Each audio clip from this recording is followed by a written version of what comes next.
Happy Sunday out there, Vol Nation. This is Frank. This is the House of Orange Sports Channel. Lady Vols get back on track today. They get a much-needed win on the road, 76-71 over Missouri. We'll talk about that in a minute. We'll talk about the road ahead for Lady Vols, as it's definitely a difficult-looking week ahead for them. But make sure you hit that like, that share, and that subscribe as well. Greatly appreciate all your support as we hit 2,900 today. But Lady Vols, was it beautiful today? No, it wasn't. It got a little iffy at the end for sure. And I'll go through some of the things I saw with the box scores here as well. But, you know, the bottom line is this team got out with a win today, and that was really the biggest thing for them today, is they got out with that win. And, you know, like I said, we can sit here and say, was it the best or whatever? No, it definitely wasn't. But, you know, looking at the game as well and trying to see here. I mean, it's really kind of the same old thing. I mean, they were down by 2 at the end of the first quarter. Second quarter, you know, fortunately, you know, their defense was good. Their offense wasn't. It was that typical. Third quarter was their best quarter, as they won that one 26-19. Then the fourth was 17-19. They lost that quarter along the way. But if you look at the numbers, I don't really think the numbers look that bad for them. 35% field goals. I just totally negated what I said there. That's not a good field goal percentage. That needs to be better. But 3-point, I looked at, they were 10 out of 25. I think for this style of offense, I think that's probably a reasonable amount of 3-pointers to take. They're not up in the high 30s or 40s. That's pretty reasonable. And 40%, I think as a team, you take that and you're happy with it. Free throws, 75%, 18 out of 24. I take that. I take that because they're normally under 70% on it. Turnovers, they forced 24. They made 17. So, you know, that's probably, to me, your difference in the game is the turnovers right there. They got 20 points off of the turnovers compared to 12 for Missouri in a 5-point game. That's pretty vital. And, you know, the free throw line as well. I mean, because Missouri got to the line 23 times themselves, but they were 65%. So you look at that 11 points. Where are they without that 11 points of those 3 extra free throws and those extra 8 points off turnovers?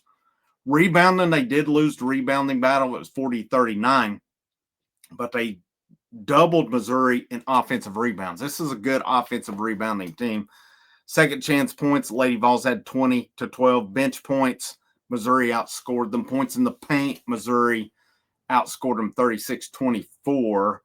And then you've got fast break 10-8. Lady Vols did have 6 blocks, 9 steals to 8, and Missouri actually out-assisted them 17-11. And the split as far as who led was almost even. Lady Vols led for 1908, Missouri for 1849. And, you know, where are the Lady Vols today without Cooper? Cooper carried them with 27 points today. Spearman was the only other Lady Vol in double digits with 13 on the day. I mean, you look down through here as well as far as your efficiency on it. Of course, Cooper was easily your most efficient of the day. Then it was Spearman, then Hollingshed, and then Sarah Puckett. That was your 4 most, according to the stats and the analytics, that was your 4 most efficient players of the game. And Hollingshed provided some good minutes today too, with 7 points, 6 rebounds, and she had an assist. Puckett didn't score, but she had 7 rebounds, and I know she caused some turnovers too, or she drew some fouls. She drew a couple big fouls, I thought, later in the game that I thought paid off for them also. So, you know, you look at, there's Whitehorn had 5 points, Boyd 7, Spencer had 4. She had 1 assist, 3 turnovers today. She's normally better than that. Spear had 8 points.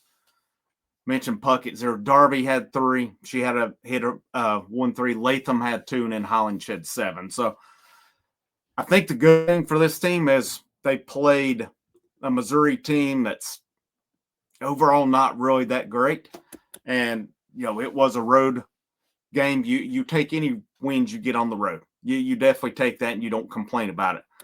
And sometimes your performance, does this team play to their competition?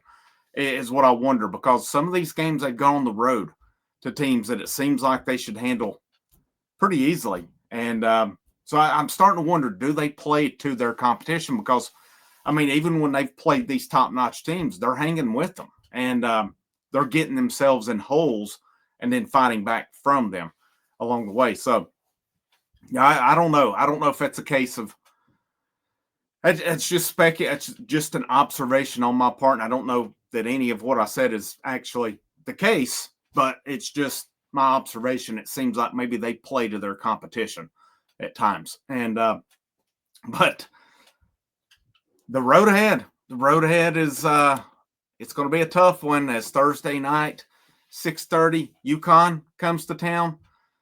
And then Sunday, they go to LSU. That's two very, very tough matchups that are coming up for the Lady Vols. Can they get that big win finally? I said it all year. I said they're going to get one of LSU, South Carolina, or UConn at home. Well, this is the last opportunity for it. Or old Frank could be said he's full of it here. But UConn at home Thursday night. Next Sunday at LSU. That'll be a tall task. The following Thursday, Auburn comes into town. They've got a home stretch coming up, actually. Auburn comes to town. Ole Miss comes to town February 16th. The following Thursday, Alabama comes to town. And trying to see. I feel like there's more than, yeah, there is more than that. So then they go to Florida, at Kentucky, Georgia at home to conclude the season. So there's still some tough games left, but where does this Lady Vols team end up in the grand scheme of things? Right now, 16-5, 4-5 overall, if this is updated correctly. Sometimes it's a little slow to update right now. See, let me go back here just to double check. So they've beaten A&M, Arkansas, Mississippi State, and Missouri. So, yep, that is accurate right now. To me, I think the thing is, win the games you need to win moving forward. Take care of business at home. I think all these games at home, UConn's going to be a tall task. Let's make no mistake about that. But the rest of these conference games are winnable at home. Figure out where you may be falling short right now. The key is going to be when you get to SEC tournament time, you get to NCAA tournament time. How is this team going to be playing then? That's when it matters the most. You're going to be in the tournament. I think that's pretty much a given, unless they just lost the rest of their games, which is not going to happen. But how is this team going to be playing come tournament time? That's going to be the key in determining where they're at. Because, I mean, you had your non-conference schedule. I'd say Middle Tennessee was a good task. Florida State was a good test. Iowa, normally pretty good. Other than that, it was a pretty weak non-conference schedule. You get into conference play, you start playing these heavyweight teams. Then you start finding out a little bit more about your team. So what do they find out about them that they can implement when you get to March? That's going to be the key with this team. You guys have a great rest of your evening. Like I said, hit that thumbs up, that share, that subscribe. It's a great day to wear the orange. You guys take care, and I'll see you when I see you.